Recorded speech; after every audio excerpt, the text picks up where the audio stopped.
Parang biglang kumidlat sa isang hapon nang dumating ang balitang nag-utos si Pangulong Donald Trump ng mga pagbombang bumura sa tatlong pangunahing nuclear facility ng Iran, habang sabay namang tumunog ang mga sirena sa Israel sa gitna ng biglang pagtirada ng mga missile mula Iran.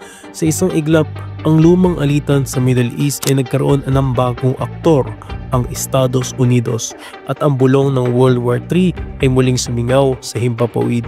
Ayon sa Reuters, tinawag mismo ni Trump ang opensiba bilang isang spectacular military success. Inihayag ng Pentagon na ginamit ang bunker buster bombs upang pasabugin pati ang plantang Fordo na nakabaon sa ilalim ng bundok, hakbang na itinuring ng Iran bilang malubhang paglabag sa batas pandaigdig. Hindi nagtagal, gumanti ang Iran sa pamamagitan ng mga missile na nagpasabog ng mga gusali at nag-iwan ng mga sugatan sa commercial district ng Israel. Habang nagtutulak ang Israel na tuluyang lamunin ang nuclear program ng Iran, binalaan naman ng mga analyst na ang direktang paglahok ng Amerika ay pwedeng magbukas ng pintuan sa mas malawak na digmaan, lalo na't isinara ng Iran ang Strait of Hormuz, lagusan ng halos 1/3 ng langis ng daigdig. Sa likod ng putukan, may isa pang narangang halos di nakikita, ang sinasabing mga sleeper cell ng Iran na nakakalat sa kanluranin. Ipinabatid ng pagsusuri ng The Economic Times na hindi bababa sa 15 attempts ng pagdukot o pagpatay na konektado sa Islamic Revolutionary Guard Corps ang nabisto ng MI5 mula 2022. Pinangangambahang kung magpapatuloy ang pambobomba, maaari raw i-activate ng Iran ang mga ahenteng ito para mamugot ng ulo ng mga diplomat, sirain ang infrastruktura o paslangin ang matataas na opisyal. Sa Amerika, nagdagdag din ng bantay ang FBI. Binunyag sa ulat ng Fox Baltimore na pinahigpit ng mga ahensya ang pagbabantay sa Hezbollah-linked cells matapos ang drone strike noong 2020 kay General Qasem Soleimani, at mas kamakailan kasunod ng pag-anunsyo na nahuli nila ang isang hitman para paslangin si Trump. Para sa ilang opisyal, ang banta ay hindi katang-isip.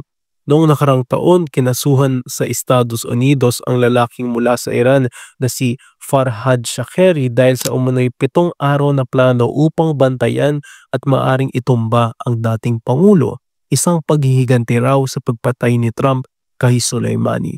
Sa punto de vista ng mga tagamasid, nagsasalubong ngayon ang dalawang panganib. Una, ang digmaang konbensyonal na may mga eroplano, missile at malaking hukbo.